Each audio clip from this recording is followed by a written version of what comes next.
It's absolutely interesting how much you can learn from others when you take the time to listen. Hey, it's Lynnie Wennerstrom, and I am here to help you find your purpose.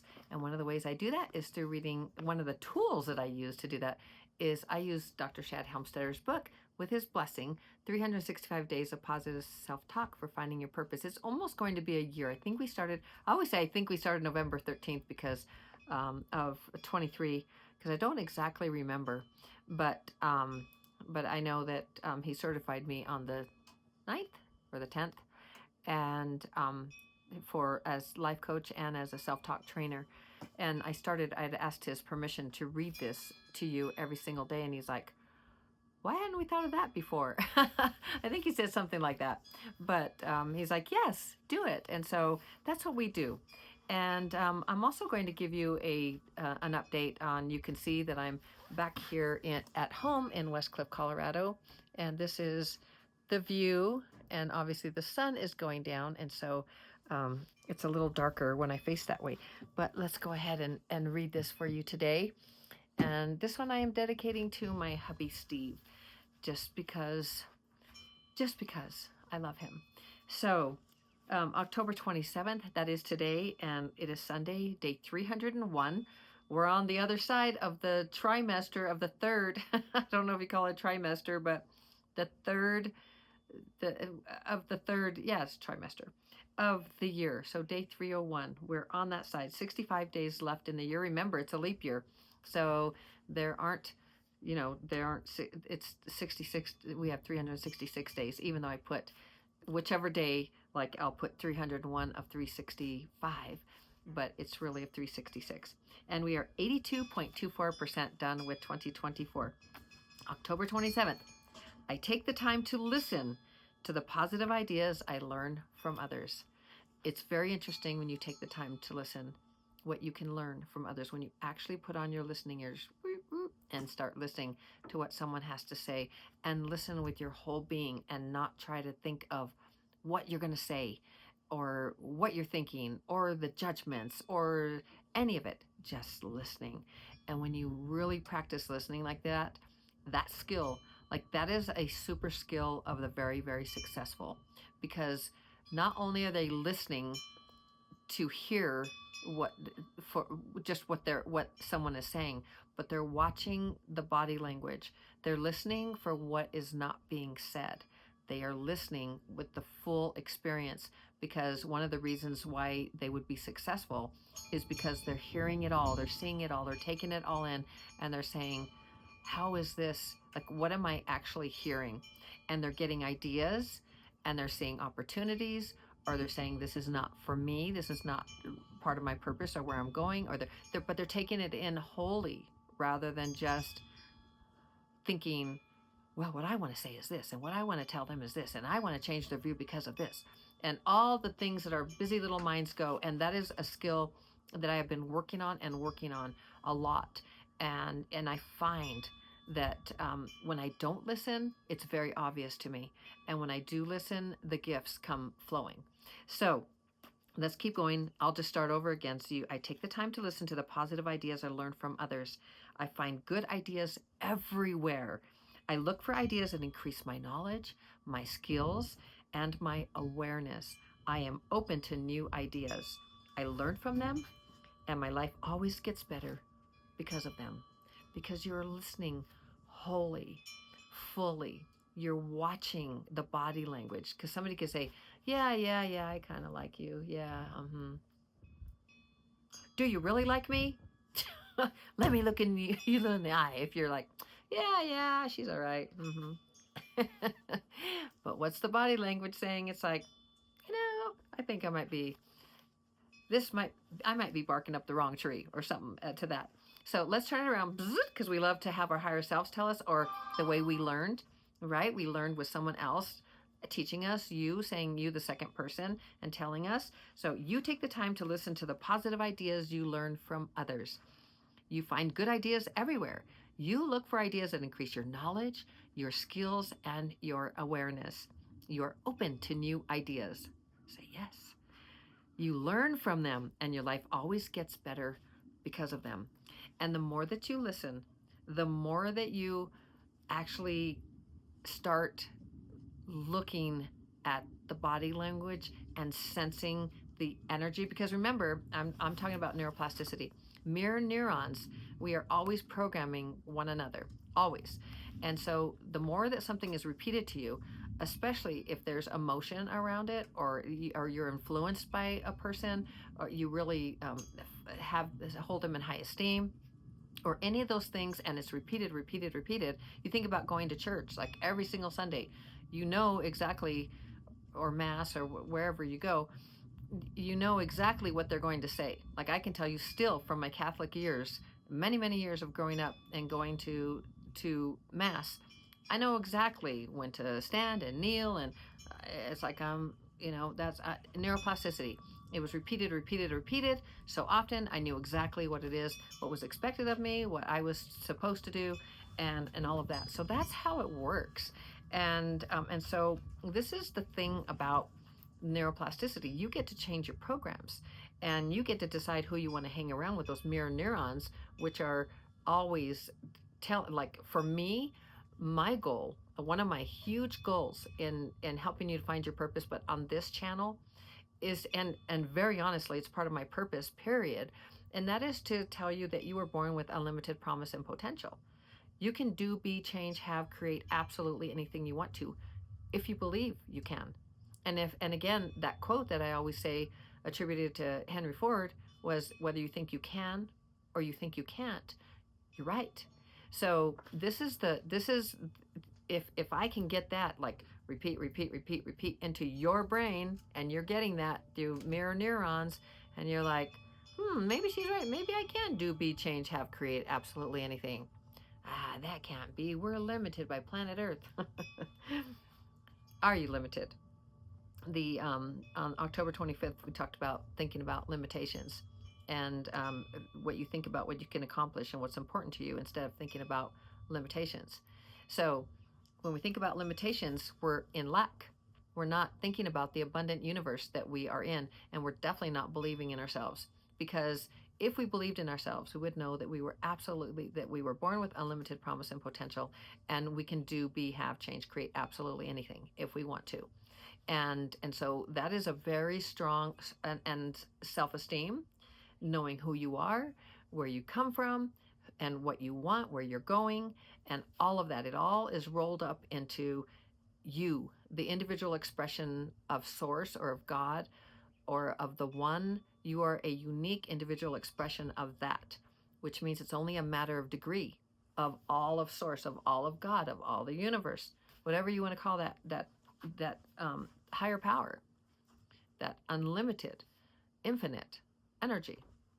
You are an individual expression of that. So why couldn't you do, and be, and have, create absolutely anything, or change anything? When you take the human experience, I teach practical spirituality, which is the spiritual journey, and the the um, the human experience.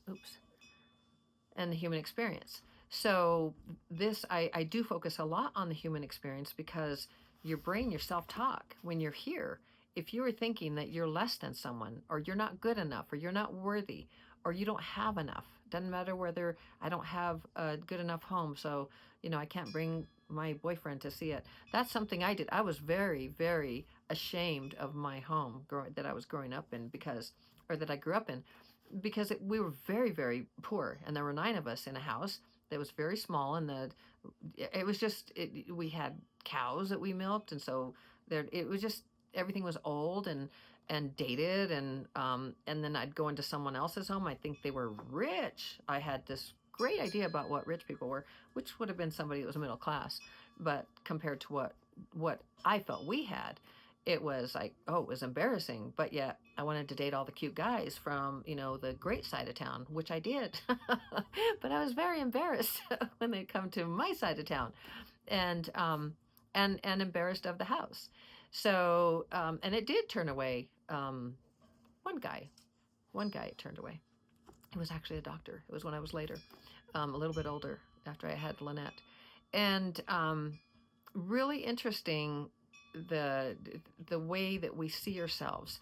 and how we put this shame or this embarrassment or these very low frequency feelings. Can you imagine if I just came across to this guy, and I was like, yeah, this is my, and no matter if I had like the highest self-esteem and I was so confident, but I know that I was just like embarrassed. I was like, oh, please don't ask to go to the bathroom. Please don't. And like, it's like this whole thing. Please don't ask me for a glass of water. Don't go into the kitchen. Like, it's just like, just stay right here because I cleaned right here and I vacuumed and everything right here. So this is where we just, limitation. We just scrunch ourselves into this, oh, I'm not enough. I'm not good enough. And he won't like me and everything else. What do you think I did with that relationship? Do you think that I pushed that away? I mean, obviously it wasn't right for me. But I didn't, like, I was so confident when I met him. I was like, I mean, very, very confident, and, but then coming to the house, oh, like, that was like, he was like, no, I'll pick you up. It's like, no, I'll meet you somewhere. And so, anyway, it was a very interesting experience and one that indelibly etched in my mind. And there were several, but so many of the guys, I had so many, but I did have quite a few guys that I dated. I absolutely loved dating new peeparoos. And it was, I was not picky, but I wanted the right guy. And so, it's very interesting how we just limit ourselves by who we think we are or where we came from or our purpose or any of those things. And so I just want you to look at your life the way I just shone a light on mine to show you that it's really how you perceive yourself. And if I was embarrassed and ashamed and uncomfortable and it put a huge, like, because I was so embarrassed and ashamed and all of this, because he did ask to use the bathroom. And so, and it was a house that, from my childhood home. And I was then 20. Well, let me see. When did I divorce Lynette's dad? Let me see. I was 20, so like 22. Yes, I think I was 22. Was I in the police? No, it was after that. Anyway, I was still young, and so it was just a very difficult a very difficult time in my life, and then having that, because I had my daughter and everything else. And so I had this whole, it wasn't about having her, like, I was so proud of her, but just where I was in life and living with my parents, and it was the childhood home and all of that. So lots of limitations, lots of seeing myself as less than. I mean, here's a doctor, and oh my gosh, he's like 10 years older than me, and he's interested in me, and he's like really interested in me. But was he really interested in me? Because he didn't see all of me, right? He didn't see all, I mean, he saw the house and that, but also on the date, like, I was coming from a different place then. Like before, in the hospital, or when I met him and everything else, I was like, yeah, do. And then all of a sudden I get into my home, it's like, oh, please don't ask to go to the bathroom. So we really do move the energy. We really move the energy. So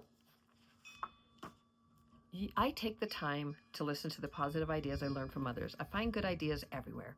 I look for ideas that can increase my knowledge, my skills, and my awareness. I am open to new ideas. I learn from them, and my life always gets better because of them. Sorry I have my microphone on, so you can probably hear my gulping. I'm so thirsty, or I'm parched. Okay, so an update on Steve. Steve is now officially in hospice as of last night. We got here, and the emergency services came and brought him on a chair stair. They call it a chair stair, or stair chair. And they took him up on a chair. There were 4 of them. They got him all the way up, and he's carrying quite a bit of fluid because, his diagnosis is congestive heart failure, but his heart has gotten way better over these last 4 months. And now we've got some kidney things and some other things going. So we don't know where this is going, and I'm always here to tell you, you can excel in times of change, just as I am. Now, there's a lot going on, and there's a lot of emotion, And I dedicate this video to him because that man always used to sit out here on the deck with me before July 9th, and he would sit there and just watch, and he'd smile or when I was doing my videos. And I that was really, I really loved that when he would come out, because he didn't always participate for a while, and then when he came out he was participating, and he didn't always support me in my professional. He did when I was in commercial real estate, leasing commercial properties, and he was very proud that I was in law enforcement and all the things I did, and that I had an award-winning morning show. And so there was a lot of pride in that. But actually being an entrepreneur and doing the things that I really wanted to do to help people, he really didn't have a lot of faith that I was ever going to be able to do it. And that really, I allowed that to hold me back. Again, limitations, wanting someone else to tell you that you're good enough or that they believe in you. And I love telling you that I believe in you, but I really want you to believe in yourself, because there is no one that is going to change your life like you changing your life by believing in yourself and having high self-esteem. That having high self-esteem totally would have shifted, and believing myself, the date that I was talking to you about with the doctor, right? It would have shifted immediately, because that fly high self-confident Lynnie in any other place than home with a very poverty,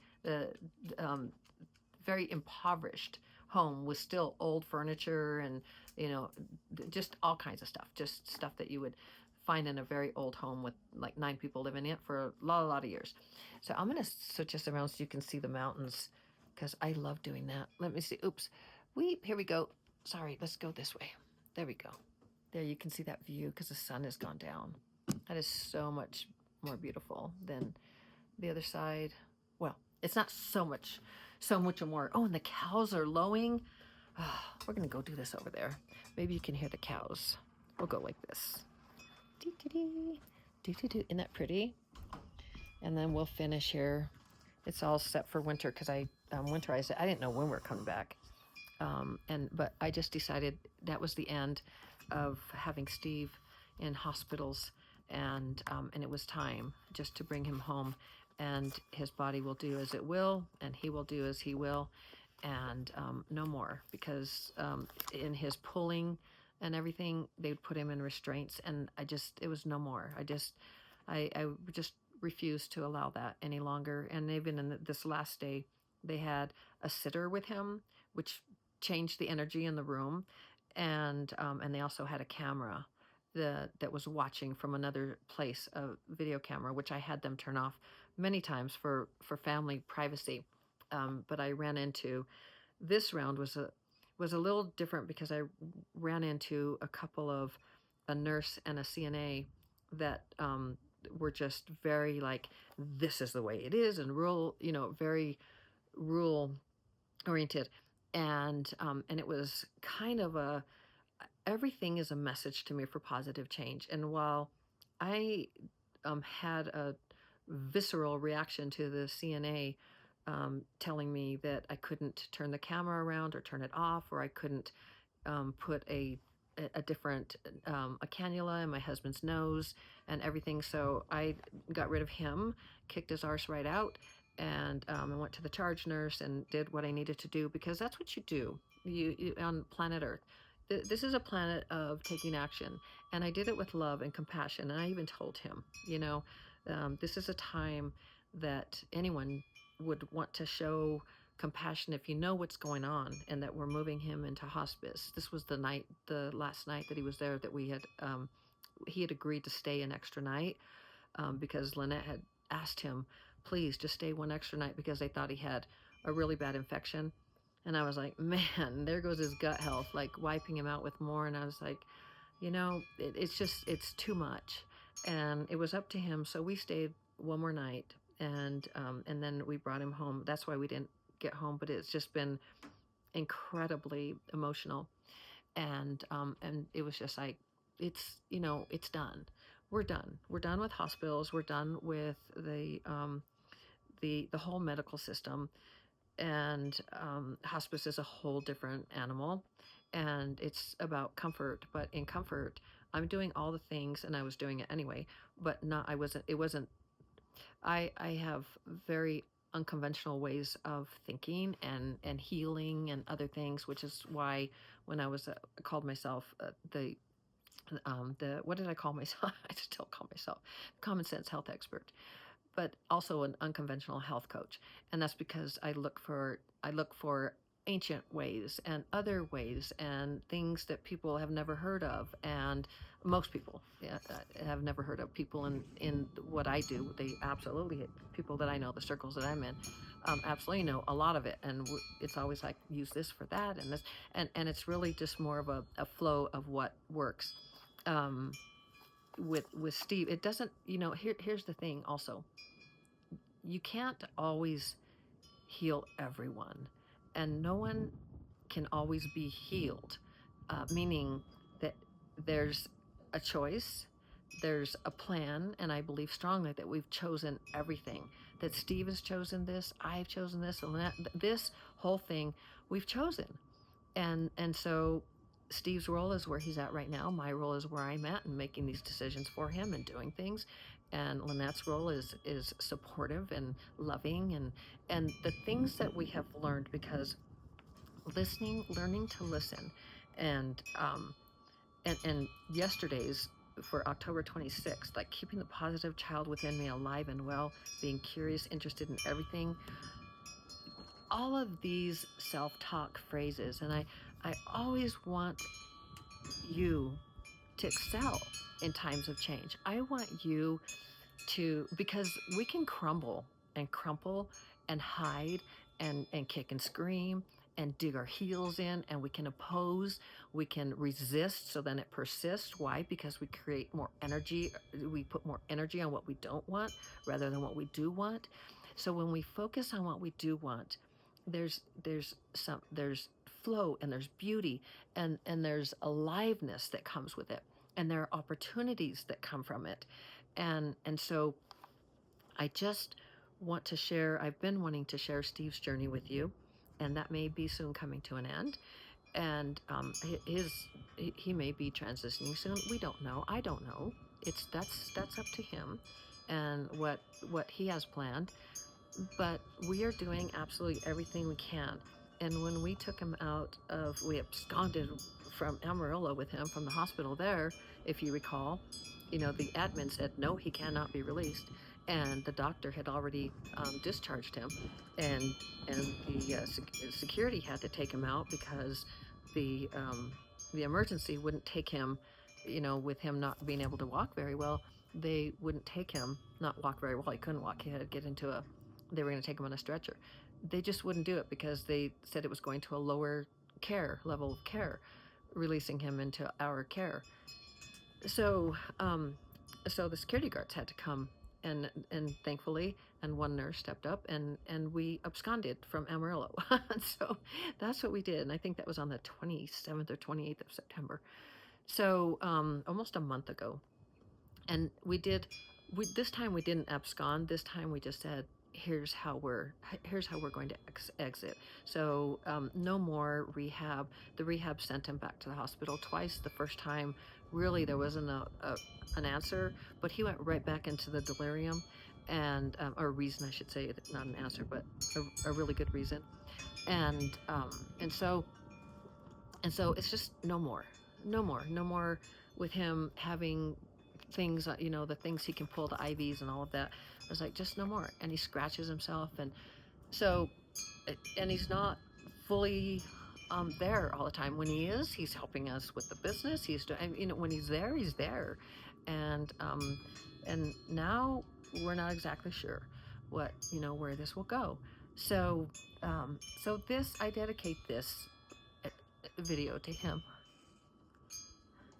Excuse me.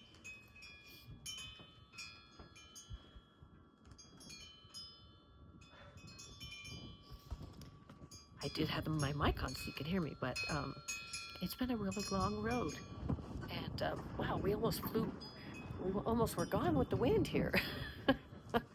So, it's, the man deserves to be in his own home. and to heal. And if it is his time to continue, he will continue. And if it's not, he will transition to another wonderful adventure.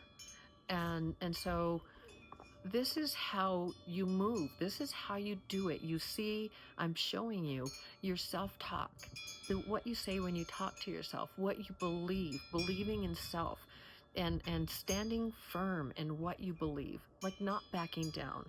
I did not back down to the CNA. I did not back down to the nurse. I did not back down to the monitor talking to me saying, hey, you can't turn me around. It's like, watch me. I'm talking about the one that, a monitor where they're, I think they're called Medi monitors or something. So anyway, it's, you know, it truly is your values and your strengths, and you learn. And I've learned immensely during this journey, and I continue to learn. And I love Steve even more, like for what he's going through and how much he's gone through and what he's done and how he continues to rally as much as he is rallying. And I mean, I don't know anyone who has gone through, me personally, I don't know anyone who has gone through what the things that he has gone through, and he's still here. And with doctors telling me, oh, I could give him one more day, you know, through dialysis. Well, that was on July 10th that I heard that. So, and he has had some great quality of life since then. Has he had all a great quality of life? No. And this is why it's like, we're done here. We're done. We're done with this model. Thank you very mucho. You put him together when he needed it most. Thank you. And now I say yes to the next chapter, because this is the next chapter. And so this is where we're at today. This is where we find ourselves. Back home, we came back, was it day before yesterday? Or was it yesterday? I think it was yesterday. Oh yeah, because we got here one day late. So it was yesterday.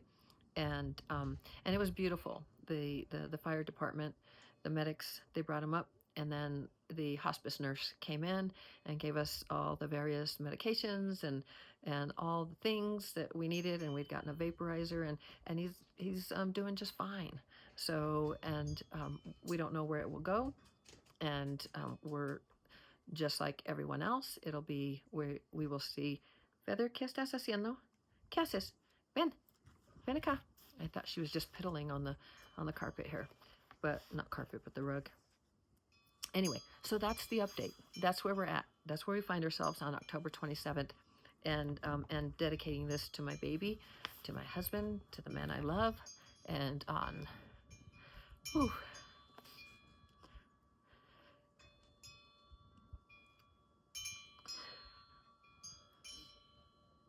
I have always been honest with you. I will always be honest with you. This is the human experience. And right now, I'm just flooding myself with that compassion energy. Because the human experience can be brutal. But there's value in all of it. If I didn't know this, how could I know the love? If I couldn't feel the grief and the pain, how could I feel the love on the other side? So I know what I want to focus on. I'm going to focus on the love. And so this is how you do it.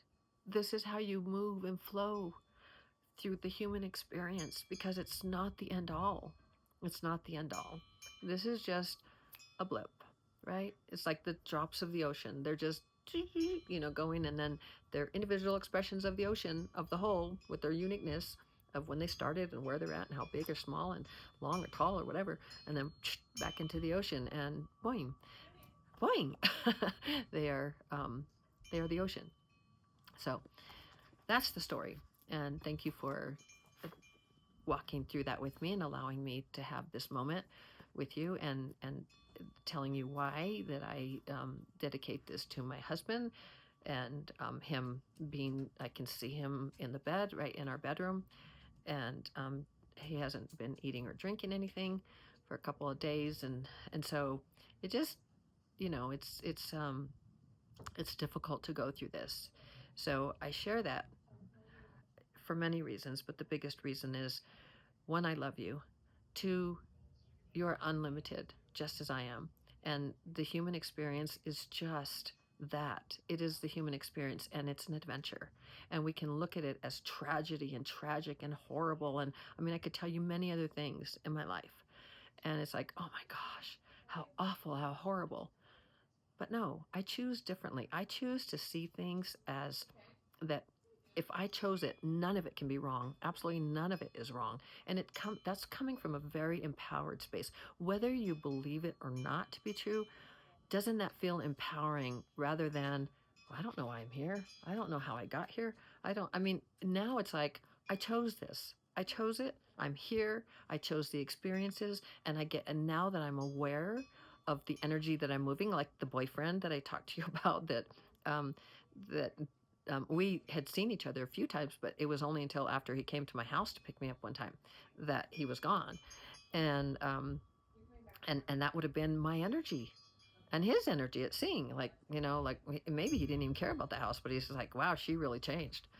I mean, it could have been nothing that had to do anything with the house, but that was me. And I put that on him, like, oh my God, I'm so embarrassed and ashamed and of my upbringing and the house and everything, not my upbringing, but the house and stuff. So, and that's so superficial.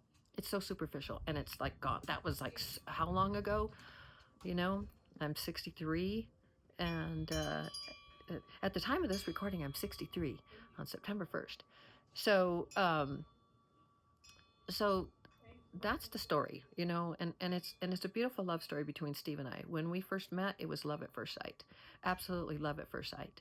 I saw that guy, and I went to a bar with a friend of mine, and and the bar is Caldonia's, and it was in Aurora, Colorado.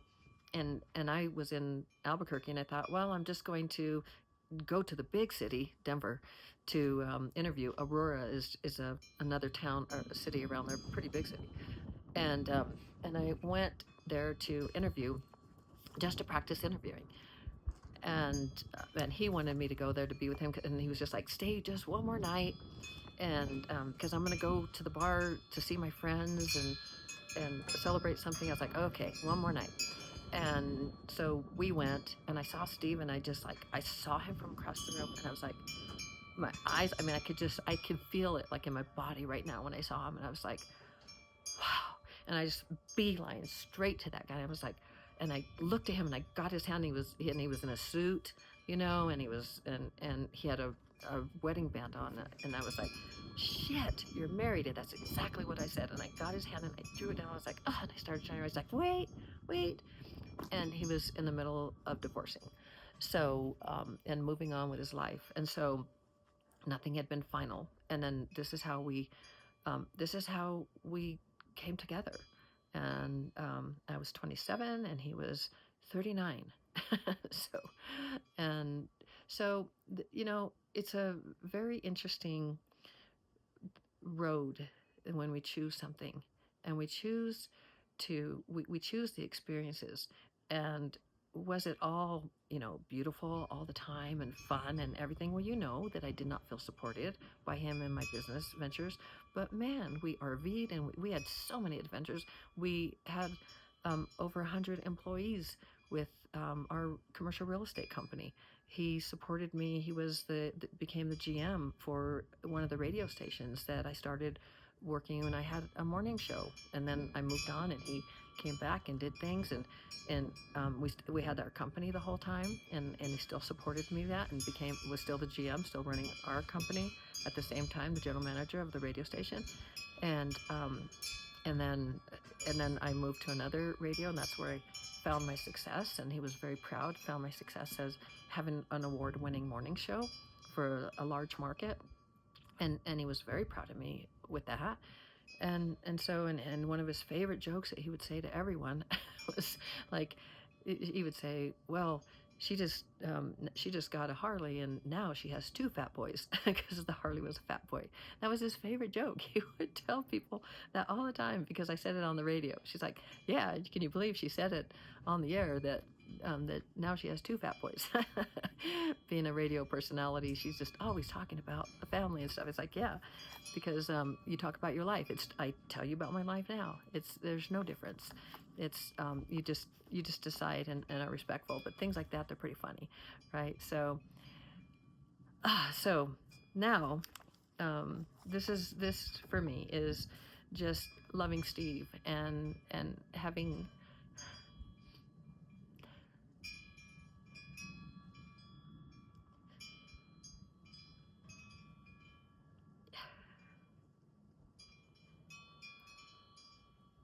I don't know where it's going, but it has been and continues to be such an honor and a privilege, and that compassion energy for the human experience, the human that is Lynnie, feeling these lower frequency feelings of being alone, possibly, and all these things, you know. Um, after all these years, I've been with him more than anyone in my life, except for Lynette and my brothers and sisters.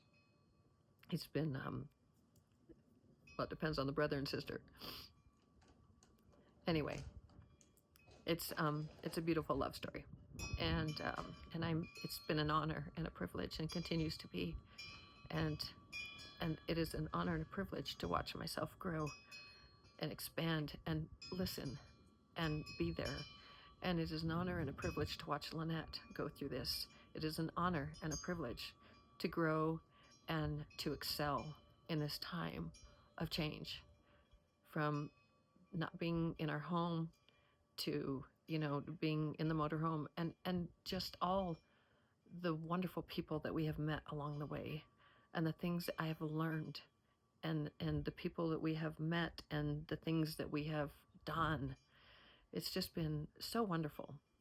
So just know that no matter what is going on in your life, you can excel in times of change. You can live fully, and your self-talk is a huge barometer of that. Do you believe in yourself? Do you know that you'll go on?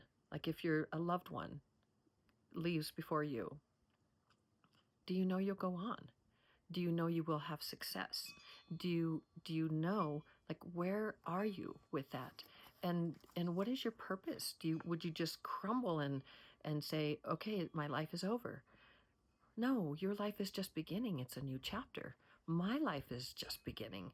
No matter where I'm at this point, every day is a new day. Your life is always just beginning, just as mine is just beginning, as long as we are here. And that self-talk and that self-belief and the self-esteem and flooding that tool that I always share with you, which you just saw me go through.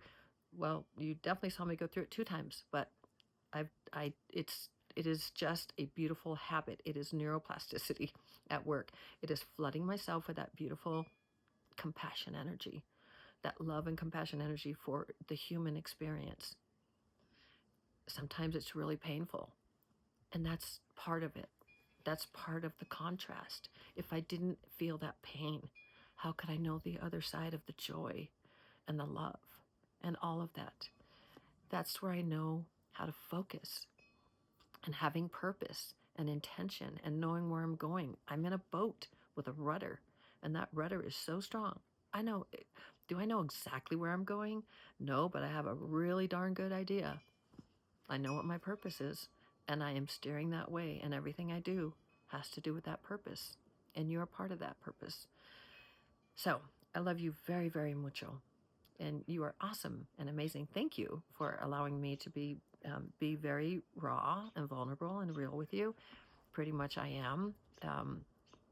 This, I guess, would be the most. It's definitely a different time.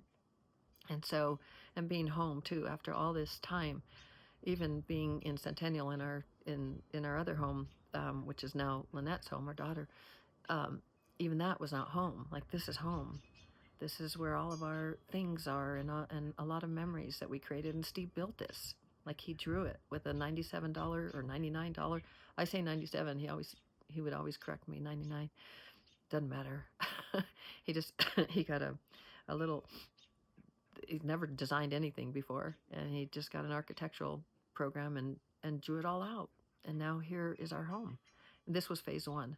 There's still a phase two. This was the place that has the 50-foot bay for the motorhome, and then the house is on top. They're usually called casitas, and but this is a really nice one. And then phase two would be where all the bedrooms and everything else are. That hasn't happened, and maybe it will, maybe it won't. But the main thing is that life is very dynamic. Flow with it. I love to live in the flow. It's living in the present and living moment to moment.